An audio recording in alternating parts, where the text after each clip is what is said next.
Hi, welcome to the channel. Today we are starting with the ninth chapter, that is Think Right Toward People. Let's start. Here is a basic rule for winning success. Let's mark it in the mind and remember it.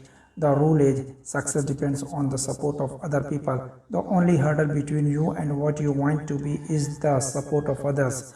Look at it this way: an executive depends on people to carry out his instructions. If they don't, the company president will fire the executive, not the employees. A salesman depends on people to buy his product. If they don't, the salesman fails. Likewise, a college dean depends on the professors to carry forward his educational program. A politician depends on voters to elect him. A writer depends on people to read what he writes. A chain store magnate got to be a chain store magnate because employees accepted his leadership and consumers accepted his merchandising program. There were times in history when a person could gain a position of authority through force and hold it with force and or threats of force. In those days, a man either cooperated with the leader or risked literally losing his head. But today, remember, a person either supports you willingly or he doesn't support you at all. Now it's time to ask. Granted, I depend on others in order to achieve the success I want. But what must I do to get these people to support me and accept my leadership? The answer, wrapped up in one phrase, is think right toward people. Think right toward people and they will like and support you. This chapter shows how thousands of times daily a scene like this takes place. A committee or group is in session. The purpose to consider names for a promotion, a new job, a club membership, and honor someone to be the new company president, the new supervisor, the new sales manager. A name is placed before the group. The chairman asks, "What is your feeling about so and so?" Comments come forth. For some names, there are positive remarks such as, "He is a good fellow." People there speak highly of him. "He has a good technical background too." For Mr. F, "Oh, he is a personable sort of man, very human. I believe he would fit in well with our group." Some names draw negative, lukewarm statements. "I think we should investigate that fellow carefully. He doesn't seem to be along too well with people." I know he has a good academic and technical background. I don't question his competence, but I am concerned about the acceptance he would receive. He doesn't command much respect from people. Now, here is an exceptionally important observation.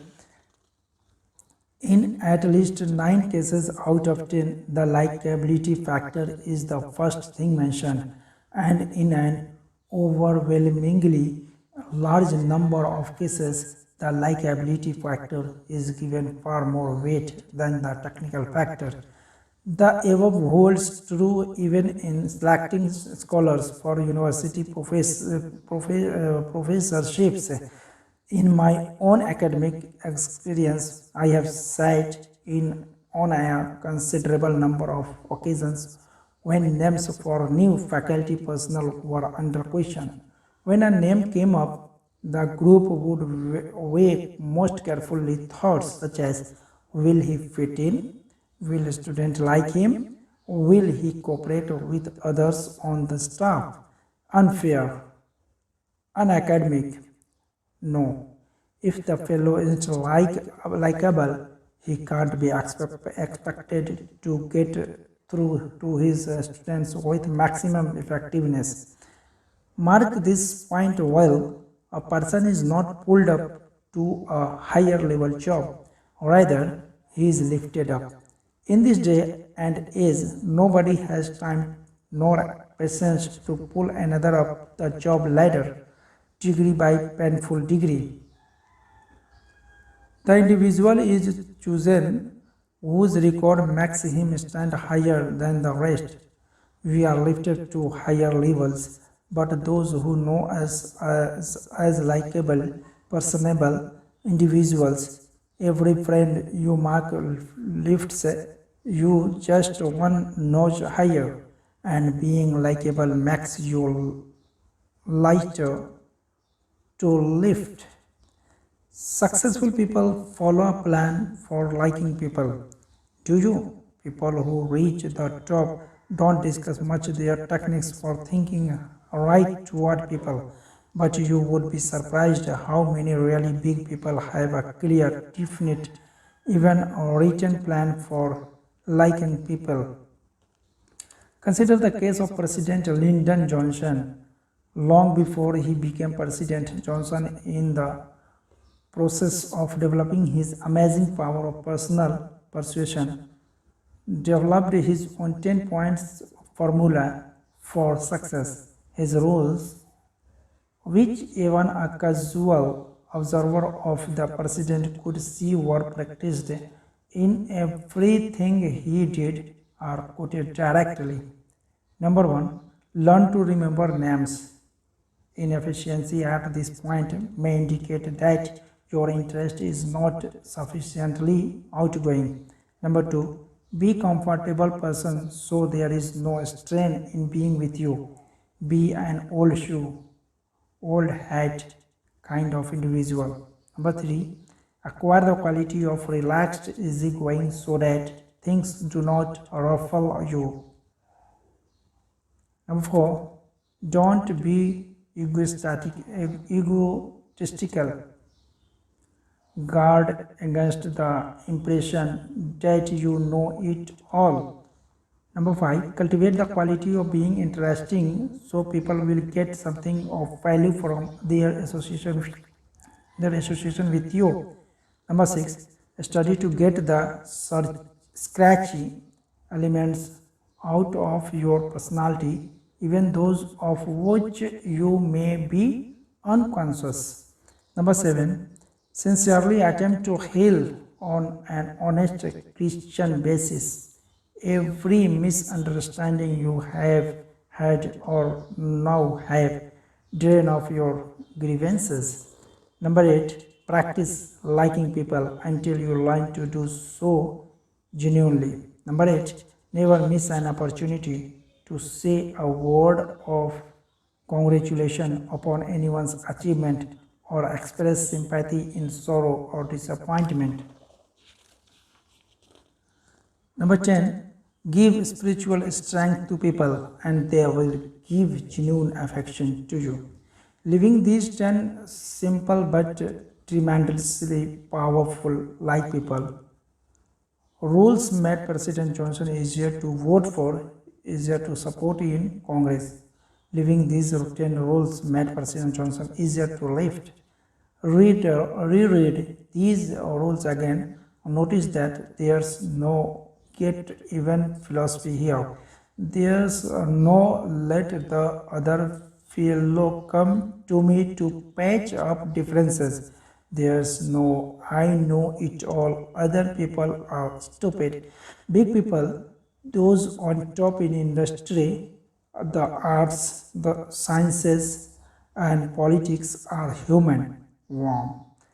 They specialize in being likable, but don't try to buy friendship. It's not for sale.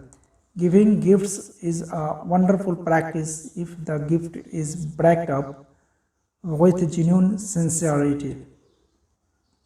A liking to give and liking for the person to whom it is given. But without real sincerity, the gift is often regarded as nothing more than a payoff or a bribe. Last year, just a few days before Christmas, I was in the office of the president of a medium sized trucking firm. Just as I was about to leave, in marched a delivery man with a gift of liquid refreshment from a local tire capping firm. My friend was obviously provoked. and with a certain amount of chill in his voice asked the delivery man to return the gift to its sender. After the delivery man left, my friend hastened to explain to me, don't misunderstand. I like to give gifts and I like to get them. Then he named a number of gifts he had already received from business friends that Christmas. But he went on, when the gift is just an attempt to get my business, an obvious bribe, I don't want it. I quit doing business with that firm 3 months ago because their work isn't what it should be, and I don't like the employees, but their salesmen keep on calling. What burns me, he continued, is that last week that same dear salesman was in here and had the gall to say, I sure would like to get your business back. I am going to sell Santa to be real good to you this year. If I hadn't sent their booze back, the first thing that so and so would have said to me next time he is in his, I will bet you enjoyed our gift, didn't you? Friendship can't be bought, and when we try, we lose two ways. We waste money, we create contempt. Take the initiative in building leaderships. Leaderships Leaders always do. It's easy and natural for us to tell ourselves, let him make the first move, let them call us, let her speak first. It's easy to virtually to ignore other people. Yes, it's easy and natural, but it isn't right thinking toward people. If you follow the rule of letting the other person build the foundation for friendship, you may not have many friends. Actually, it's a mark of real leadership to take the lead in getting to know people. Next time you are in a large group, observe something very significant. The most important person present is the one person most active in introducing himself. It's always a big person who walks up to you, offers his hand, and says, hello, I am Jack Orr. Digest this observation for a moment, and you will discover the reason the fellow is important is that he works at building friendship. Think right toward people. As a friend of mine expresses it, I may not be very important to him, but he is important to me. That's why I have got to get to know him. Have you ever noticed how people freeze while waiting for elevators? Unless they are with someone they know, most folks never says anything to the person standing beside them. One day I resolved to do a little experimenting. I resolved to say something to the stranger who was waiting as I was. I kept tracking on his reaction for 25 consecutive times, and for 25 times I got back a positive, friendly response. Now, talking to strangers may not be very burn, but most people like it nevertheless. And here is the big payoff. When you make a pleasant remark to a stranger, you make him feel 1 degree better. This makes you feel better and helps you relax. Every time you say something pleasant to another person, you compensate yourself. It's like warming up your automobile on a cold morning. Here are 6 ways to win friends by exercising just a little initiative. Number one, introduce yourself to others at every possible opportunity. At parties, meetings, on airplanes, at work, everywhere. Number two, be sure the other person gets your name straight. Number three, be sure you can pronounce the other person's name the way he pronounces it. Number four, write down the other person's name and be mighty sure you have it spelled correctly. People have a fetish about the correct spelling of their own names. If possible, get his address and phone number also. Number 5, drop a personal or note or make a phone call to the new friends you feel you want to know better. This is an important point. Most successful people follow through of new friends with a letter or a phone call. Number 6, and last but not least, say pleasant things to strangers. It warms up, it warms you up and gets you ready for the task ahead. Putting these 6 rules to work is really thinking right about people. To be sure, it is not the way the average person thinks. Mr. Average never takes the initiative in making introductions. He waits for the other person to introduce himself first. Take the initiative, be like the successful, go out of your way to meet people, and don't be timid. Don't be afraid to be unusual. Find out who the other person is and be sure he knows who you are. Thank you for so much. Thank you so much. We will start next in the coming session.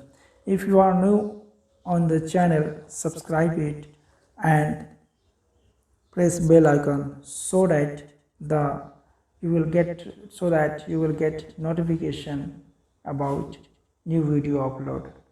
Don't forget to like and share.